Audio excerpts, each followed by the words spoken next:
Terima kasih saya sudah diundang ya hari ini untuk sampaikan kebenaran firman Tuhan. Biarlah semoga apa yang saya sampaikan boleh memberkati setiap kita. Nah, saya mau kita sekalian membuka Alkitab kita di Roma pasal 4 ayat yang ke-18. Roma pasal 4 ayat yang ke-18, demikian firman Tuhan, saya akan bacakan. Roma pasal 4 ayat 18, demikian firman Tuhan. Sebab sekalipun tidak ada dasar untuk berharap, namun Abraham berharap juga dan percaya bahwa ia akan menjadi bapa banyak bangsa menurut yang telah difirmankan. Demikianlah banyaknya nanti keturunanmu. Ya, demikianlah banyaknya nanti keturunanmu. Nah, pengharapan itu hal yang penting ya, hal yang terpenting dalam kehidupan. Seseorang bisa kehilangan segala-galanya, seseorang bisa kehilangan uang, tapi dia masih bisa semangat kerja karena dia masih punya pengharapan. Seseorang bisa kehilangan kesehatan, tapi dia masih bisa punya semangat hidup. Kenapa? Karena dia masih punya harapan. Kita bisa kehilangan segala-galanya. Asal kita masih punya harapan, kita masih bisa bekerja, kita masih bisa hidup, kita masih bisa semangat, kita masih bisa ya menjalani hidup ini. Ya, apa yang membuat orang-orang yang kurang mampu misalkan ya kalau kita lihat di pinggir jalan orang-orang yang berdagang, orang-orang yang cuma bawa sepeda, dia dagang minuman yang nggak tahu untungnya berapa, ya orang-orang yang mereka memilih untuk tidak berbuat jahat, tapi bekerja walaupun penghasilannya sedikit. Karena mereka masih punya harapan. Nah, ketika orang kehilangan pengharapan, dia kehilangan segala-galanya. Meskipun masih punya harta, meskipun masih punya uang, meskipun masih punya kesehatan, tapi kalau dia sudah kehilangan yang namanya harapan, dia sudah kehilangan segala-galanya. Makanya orang bisa bunuh diri, Bapak Ibu sekalian. Orang bisa melarikan diri dari keluarganya, lari dari keluarganya, tinggalkan keluarganya. Bahkan tinggalkan kepercayaannya, tinggalkan imannya. Meninggalkan dunia ini, check out dari dunia ini.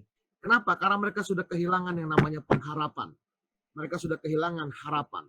Nah, ada satu film bagus banget, ya, judulnya The Shawshank Redemption yang pernah saya tonton, tentang kisah satu penjara lembaga permasyarakatan di Amerika namanya Shawshank, ya.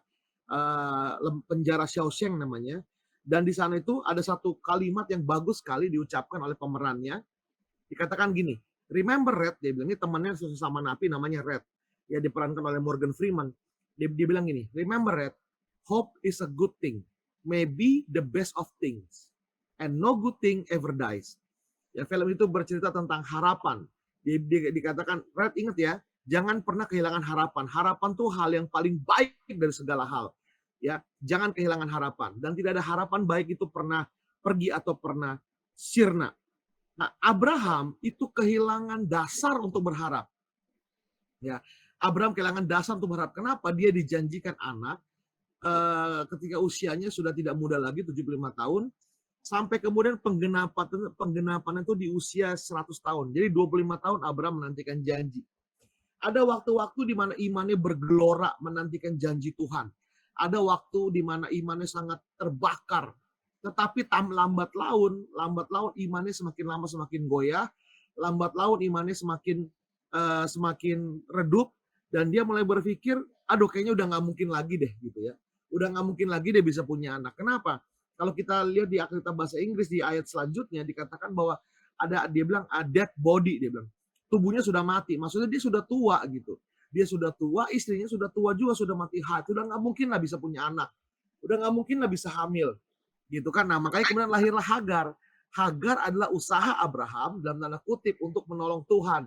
Kenapa? Karena Abraham melihat dirinya ini, ya, dirinya ini sudah nggak mungkin lagi bisa melahirkan, atau anaknya bisa Sarah bisa melahirkan, sehingga lahirlah Hagar. Hagar itu adalah jalan keluar yang Abraham terima dari Sarah, bahwa kayaknya ini deh, mengingat dia sudah nggak mampu. Nah, seringkali kan kita begitu ya, seringkali kita begitu. Ada Tuhan berjanji sama kita, lalu kita merasa kayaknya nggak mungkin dia bisa ini. Hitung-hitungan kita kuat sekali. Nanti di belakang kita akan belajar ya. Ke depan kita akan belajar. Kenapa ya? Hitung-hitungannya udah nggak mungkin. Kayaknya nggak mungkin deh saya bisa, mengingat usia. Aduh, mulai bisnis usia segini kayaknya nggak mungkin deh. Aduh kayaknya nggak bisa deh, aduh segala macam aduh saudara-saudara. Iya kan? Segala macam aduh. Nah akhirnya muncullah kita mulai meragukan janji Tuhan dan akhirnya muncullah berbagai macam jalan keluar yang kita paksakan demi menolong Tuhan. Nah, Bapak Ibu saudara-saudara sekalian, Abraham itu bukan yang nggak percaya sama bahwa Tuhan mampu. Dia cuma nggak percaya bahwa dirinya mampu untuk bisa menggenapi rencana Tuhan. Nah, Abraham itu sudah kehilangan dasar untuk berharap. Dia udah nggak punya lagi dasar untuk berharap. Nah, pertanyaan saya adalah, yang hari ini akan kita bahas adalah, apa sih yang namanya dasar berharap itu? Apa sih dasar pengharapan itu apa sih? Gitu. Kalau orang punya pengharapan, dasarnya apa tuh? Nah, Abraham tuh kehilangan dasar ini nih, kehilangan pondasi ini. Ketika pondasinya hilang, bangunan, struktur bangunan di atasnya, pengharapannya pasti hancur. Nah, Abraham kehilangan dasar ini. Apa sih dasarnya yang begitu penting bagi struktur bangunan pondasi yang dibangun di atasnya? Nanti kita akan belajar apa itu dasar itu. Nah, saudara-saudara sekalian, dasar dari pengharapan adalah percaya. Sekali lagi, dasar dari pengharapan adalah percaya. Orang yang berharap karena dia percaya. Kalau dia nggak percaya, dia tidak akan pernah berharap. Orang yang berharap karena dia percaya. Orang yang percaya maka dia berharap. Kalau dia nggak berharap, dia berarti dia nggak percaya. Kalau dia nggak percaya, dia nggak akan pernah berharap. Pengharapan dan kepercayaan itu seperti dua sisi dari sebuah koin, nggak bisa dipisahkan. Kita percaya, maka kita berharap. Ya, saudara-saudara, kalau kita punya teman suka utang janji ya, utang pinjam tapi nggak pernah bayar atau janjinya meleset terus, lalu suatu saat dia utang sama kita. Kita bakal berharap nggak dia mengembalikan uangnya sesuai yang dia janjikan? Pasti enggak, saudara-saudara ya. Nah, di Indonesia ini ada sebuah kata imbuhan. Kata imbuhan itu terdiri dari dua huruf. Kata imbuhan itu kalau diletakkan di sebuah kata angka, saudara-saudara, angka-angka itu bisa menjadi sebuah karet panjang, saudara-saudara. Ya, mau tahu nggak ya? Apa dua kata yang membentuk sebuah imbuhan itu? Ya, kata itu adalah M, saudara. Huruf A dan M. Kalau dia diletakkan di bawah, setelah apa namanya jam, saudara-saudara, maka jam itu akan menjadi karet. Contoh ya, kita janjian ya. Kalau di Mulia itu mungkin janjiannya di mall dekat situ tuh ya. Ya dekat mall ya. Nah, janjian jam berapa janjiannya? Jam 2-an, saudara-saudara ya. Janjian jam 2-an. Nah, kalau udah pakai an di situ, itu berarti dari mulai jam 2, jam 14.00 sampai 14.59 menit 59 detik, saudara-saudara. Jadi ketika dia teng jam 3 itu baru dikatakan terlambat. Jadi kalau kita janjian jam 2 siang, teman kita datang jam 3.10, kita ngomel-ngomel, dia bilang, kan baru telat 10 menit, emang janjiannya jam berapa? Jam 2-an kan gitu, saudara-saudara ya. Kalau kita teleponin, di mana? Macet bro, gitu. Macet di mana? Dia lagi ngantri kamar mandi, saudara-saudara ya. Iya kan? Di mana? Ini nih, aduh, lagi urusan belum selesai. Sabar ya. Urusan yang belum selesai itu adalah dia belum selesai bangun dari tempat tidur, saudara. Karena selimut dan ranjang menahan dia luar biasa. Nah, kalau kita punya teman yang jam karet begitu, apakah kita akan percaya kalau dia akan datang pukul 2 siang, waktu dia janji sama kita pukul 2 siang. Saudara-saudara, kita sudah nggak percaya sama teman kita, maka kita nggak akan berharap dia datang jam 2 siang. Jadi dasar dari pengharapan adalah percaya, saudara-saudara. Ya, karena waktu kita berharap, kita percaya. Nah, pisteo bahasa Yunani atau iman yang kita kenal. Dasar dari pengharapan adalah iman, saudara, atau percaya. Nah, apa itu percaya? Percaya itu ada dua. Pertama, persetujuan akali. Yang kedua, persetujuan batiniah. Saudara, ya, persetujuan akali dan persetujuan batiniah. Itulah yang namanya percaya. Persetujuan akali itu adanya di otak, di pikiran kita. Saudara. Ya, kalau misalkan ya, Anda lihat saya begini, lalu saya tanya, Bapak Ibu percaya nggak ya kalau saya punya uang 200.000 rupiah di kantong saya ini saat ini ya? Percaya nggak ya? Mungkin Anda akan lihat saya dari ujung rambut ke ujung kaki. Ini kalau kita ketemu live nih, ujung rambut ujung kaki, melihat penampilannya, ini gayanya gaya bos, ya kan? Ini kayaknya bukan tanpa pendeta, tapi paling nggak ini punya saham di PT Mulia Industrindo nih. Nggak mungkin lah dia nggak punya 200.000 lah gitu ya, saudara ya. Itu persetujuan akali. Orang ditanya percaya Tuhan ada nggak? Ya ada lah ya, nggak mungkin nggak ada. Itu di sini semua. Karena logikanya bermain. Nah, Abraham tuh bermain di logika, saudara. Hitung-hitungannya di logika. Percaya Tuhan nggak? Percaya. bisa nggak Tuhan menggenapi janjinya? Saya percaya dia maha kuasa bisa menggenapi janjinya. Tapi kan, gitu ya saudara ya, tapi kan saya udah tua.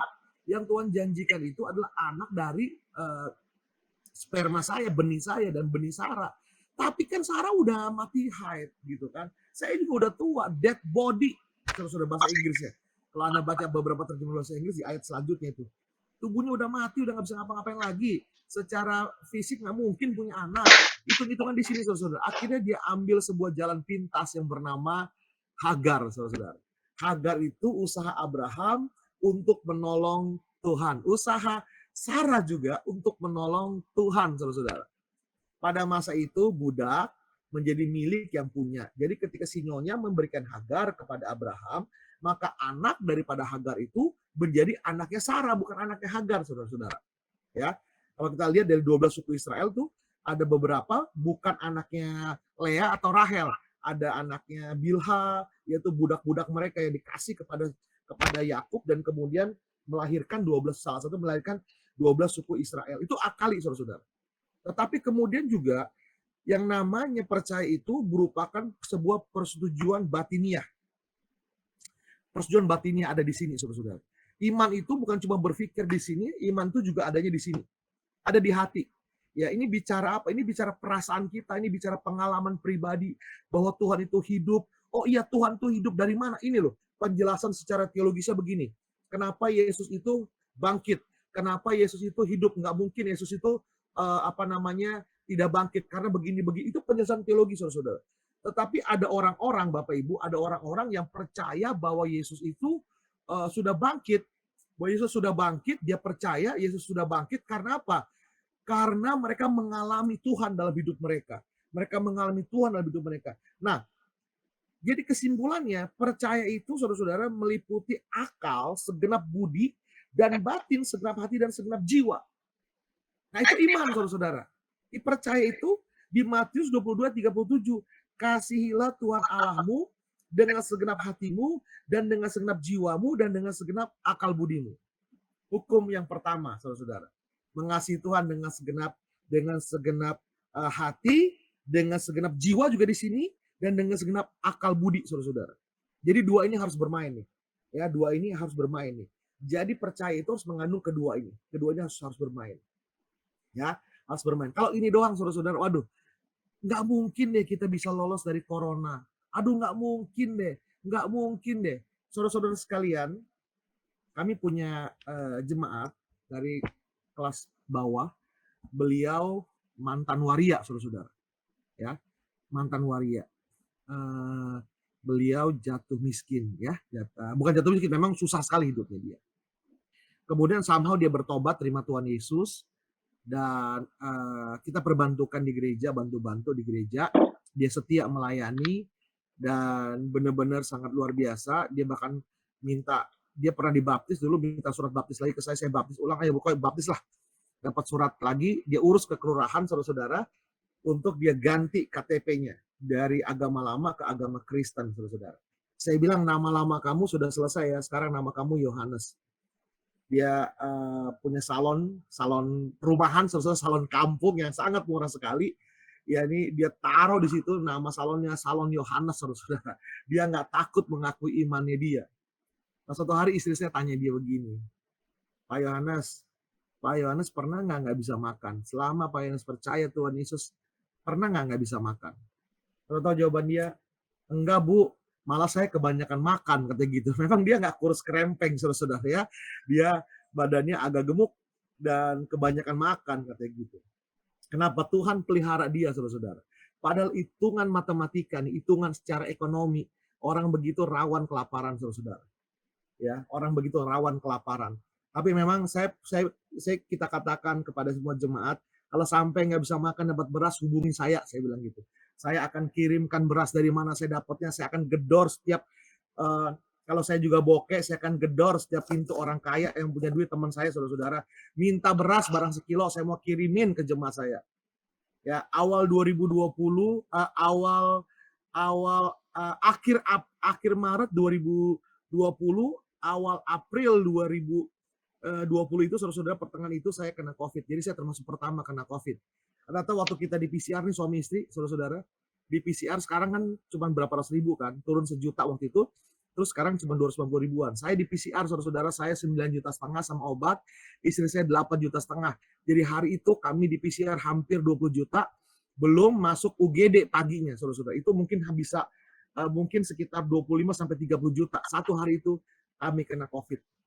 Kami ketakutan tuh, banyak yang meninggal, saudara. Ketakutan luar biasa. Gimana gini, gimana gitu, kita isolasi mandiri di kamar. Tapi saudara tahu, setiap hari di rumah kami itu sehari paling nggak 2-3 kali, saudara-saudara, selalu terdengar suara yang begitu merdunya, saudara-saudara. Suara itu berkata gini, paket, katanya gitu, saudara-saudara ya. Jadi dalam sehari itu minimal 2 orang, abang ojol, 3 orang antar makanan, antar vitamin, segala macam, saudara-saudara, yang bahkan dikirim dari orang-orang kami nggak kenal. Saudara tahu dari tahun 2020 itu, saya sama istri nggak beli beras, saudara-saudara. Kami baru beli beras lagi bulan Maret 2021, saudara bayangkan. Setahun kami nggak beli beras. Ya, orang kirim beras banyak banget, kita bagi lagi ke teman-teman yang susah. Ada pemain musik kita hidupnya susah karena COVID ini. Kita kirimin beras, saudara. Dan firman Tuhan berlaku, berilah kamu akan diberi. Waktu kami kasih beras, orang kasih lagi beras, saudara. Sampai ada satu orang kirimin saya 100 kilo beras, 50 kilo, 50 kilo. Saudara, saya bingung, saya apain ini beras, bagi-bagi lagi, datang lagi, saudara. Tuhan pelihara benar-benar. Sampai waktu kami dinyatakan sembuh sekitar 2 bulan berikutnya, ya, 2 bulan, 3 bulan berikutnya, saudara-saudara, waktu itu belum, waktu itu belum, ya sama kami jadi lama lah, saudara, pokoknya gitu ya. Sampai akhirnya dinyatakan sembuh dan nggak ada lagi yang kirim barang, saudara. Tapi saya pikir, kok nggak ada lagi, kok Tuhan berhenti, Tuhan cuma terus-terusan begitu ya, sehari 2-3 kali orang kirim barangnya ke kami ya. Gitu ya, terus kata Tuhan, mau sakit lagi nggak? Oh nggak mau, ya udah cukup, sekarang pakai tangan lu untuk kerja, katanya gitu, saudara. Tuhan pelihara dengan luar biasa, yang tidak mungkin menjadi mungkin. Kami punya ibu mertua, saya tinggal sama mertua, soalnya ibu mertua kami sudah sakit dan sudah sepuh umurnya. Kemudian hari ini beliau ulang tahun yang 84 atau 85 ya hari ini ya. Beliau sakit dan itu kami takut menularkan kepada ibu, saudara-saudara, karena orang sudah tua kan, sudah sepuh. Tapi puji Tuhan dia nggak ketularan, saudara-saudara. Semua anak-anak baik-baik, serumah baik-baik. Tuhan tuh jaga. Iman itu, Bapak Ibu, bukan cuma hitung-hitungan. Kalau secara hitung-hitungan kami berdua suami istri ketakutan luar biasa. Saya ketakutan, saya ada di grup WA nih, saudara-saudara. Grup WA ini lokalan pendeta Jakarta maupun nasional, saudara. Itu dapat laporan pendeta A mati, pendeta B mati di Papua, di Kalimantan, terus mendekat ke Pulau Jawa. Terus akhirnya saudara-saudara mendekat, ada teman saya, sekum dari satu sinode, ayahnya ketua sinodenya, rumahnya di Pondok Kelapa, saudara-saudara, dirawat di Rumah Sakit Persahabatan, meninggal dunia karena COVID di sana, baik di Persahabatan maupun di Pondok Kelapa. Kalau di Pondok Kelapa, naik ke rumah saya tinggal naik KW T25, sekali nyampe rumah saya, saudara-saudara. Itu kalau jalan kaki di Rumah Sakit Persahabatan, cuma paling 15 menit nyampe ke rumah saya, saudara. Itu malaikat mau bisa ayo datang yuk, udah dekat rumah Leo, kita mampir yuk, gitu, saudara ya. Bisa ayo, waduh saya ketakutan luar biasa, saudara. Damai sejahtera hilang, tapi Tuhan tunjukkan pemeliharaannya. Tuhan lawat saya, saudara-saudara. Sehingga ketika Tuhan lawat saya itu hari itu, saya cuma bisa nangis, nggak bisa berkata-kata, dan tiba-tiba roh saya bangkit dan kemenangan terjadi. Nah, 2 itu akhirnya hati saya muncul kembali, semangat kembali. Ini tinggal ikutin, saudara. Saya percaya ada Tuhan. Sejak itu saya nggak takut mati karena COVID, saudara. Dan ada long story, nanti kapan-kapan saya akan cerita, saudara. Long story, tapi itu perjalanan iman yang luar biasa. Nah, kemudian Abraham kehilangan dasar itu, kehilangan percaya itu, saudara. Ya ini pengharapan, ini pengharapan, ini iman, pengharapan sudah hancur nih, saudara. Dasar itu adalah percaya nih. Ini sudah hancur nih. Ya, iman atau pengharapan itu, percaya itu sudah hancur. Tapi dikatakan kalau kita baca Alkitab selanjutnya dikatakan, namun Abraham percaya juga kepada Tuhan. Padahal dasar itu percaya sudah hancur. Ini kan bangunan pengharapan, ibarat kata bangunan pengharapan, dasar itu percaya, saudara. Dasar itu iman. Ini udah hancur nih. Udah hancur. Ini bangunan pengharapannya sudah hancur nih, saudara-saudara. Tapi Abraham bisa percaya juga kepada Tuhan. Saya ketika baca ini, saya renungkan ini, berarti saudara-saudara, ada sebuah kekuatan lain loh, yang membuat Abraham akhirnya rela menceburkan dirinya kepada Tuhan, rela menyerahkan dirinya kepada Tuhan. Padahal dasar percayanya udah nggak ada loh, saudara-saudara. Berarti ada kekuatan lain yang melebihi pengharapan, yang melebihi iman, saudara. Ada bisa duga nggak kekuatan itu apa? Kita sudah ada pengharapan, kita sudah ada iman. Satu lagi, saudara-saudara, yaitu kasih, IPK, iman, pengharapan, dan kasih, saudara-saudara. Ya, jadi khotbah saya nggak jauh-jauh. Iman, pengharapan, dan kasih, dan hukum yang terutama, saudara-saudara. Hukum pertama yang terutama. Nggak jauh-jauh dari situ khotbah saya. Jadi bagaimana Abraham bisa percaya, bisa berharap kalau dia sudah nggak percaya? Berarti ada satu dasar lain, saudara-saudara, itu kasih. Ketika iman itu hancur, pengharapan hancur, maka tinggal satu hal lagi, yaitu kasih. Dan kita berkata 1 Korintus 13:13 dikatakan, dan tinggal ketiga hal ini, yaitu iman, pengharapan, dan kasih. Dan yang terbesar diantaranya adalah kasih. Saudara-saudara, kasih itu menjamin kepercayaan kepada Tuhan terjaga meskipun pengharapan hancur. Itulah exactly yang terjadi kepada saya selama saya COVID, saudara-saudara.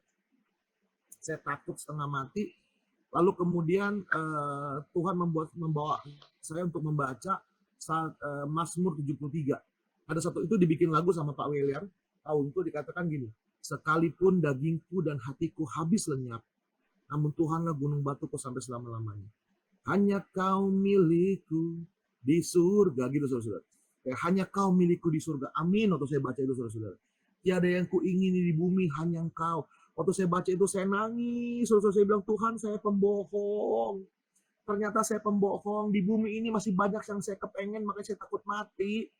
Saya gembala, gimana pelayanan saya akan jadi ketua sinode, gimana gereja-gereja kami kalau saya mati. Saya masih pengen punya mobil baru, mobil saya mobil tua, pengen punya rumah, pengen punya segala-galanya. Tuhan ternyata bohong.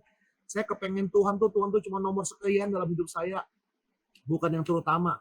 Waduh, saya nangis sesegukan, saya minta ampun kepada Tuhan. Lalu baca berikutnya, sekalipun dagingku dan hatiku habis lenyap, Tuhan adalah gunung batuku sampai selama-lamanya. Dan hari itu saya berserah kepada Tuhan.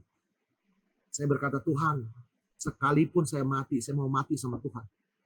Sekalipun saya sakit nggak sembuh, saya mau sakit sama Tuhan. Saudara-saudara, itu kasih, saudara. Jemaat kami lagi disetirin sama suaminya, karena dulu tuh pada masa itu bawa mobil tuh nggak boleh dampingan, harus di belakang satunya. Nah, istrinya lagi di belakang, tiba-tiba suaminya pikir istrinya lagi tidur, saudara-saudara. Tiba-tiba ternyata dia lagi berdoa, tiba-tiba dia bangun, dia nangis.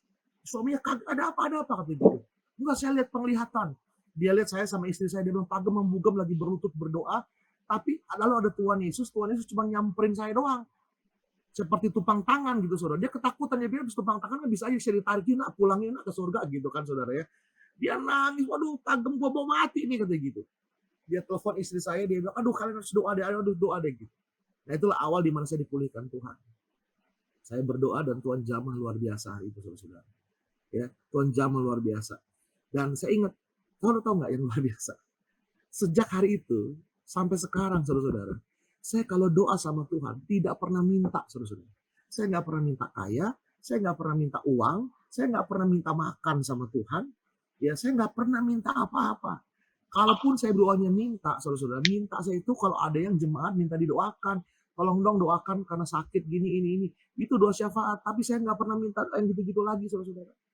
Saya cuma minta satu hal, Tuhan, saya mau dekat sama Tuhan aja gitu. Suatu hari 4:30 pagi saya bangun, saya menyembah, saya doa, lalu tiba-tiba Tuhan seperti ada pertanyaan gini sama saya, Leo, kamu mau apa gitu? Itu seperti kita lagi jalan, lalu nggak sengaja nendang botol, lalu keluar jin pakai belangkon, lalu berkata, kau kabulkan satu keinginanmu. Saudara, hari itu saya cuma diam, saya berkata, tiba-tiba hati saya berkata gini, saya nggak mau apa-apa. Saya cuma mau dekat dengan Tuhan aja. Saya mau duduk sebelah Tuhan aja. Saudara, saya hari itu seperti roh saya seperti melihat bahwa Tuhan tuh tersenyum. Dia gembira dengan permintaan saya. Jadi saya nggak minta apa-apa. Saya nggak minta jemaat yang besar, saudara-saudara. Udah berhenti minta-minta yang kedagingan begitu. Udah berhenti minta mobil bagus, itu kedagingan semua, saudara-saudara. Saya cuma minta Tuhan, saya mau dekat dengan Tuhan aja. Itu permintaan saya setiap hari. Saya minta intim aja dengan Tuhan. Tuhan, saya minta intim dengan Tuhan.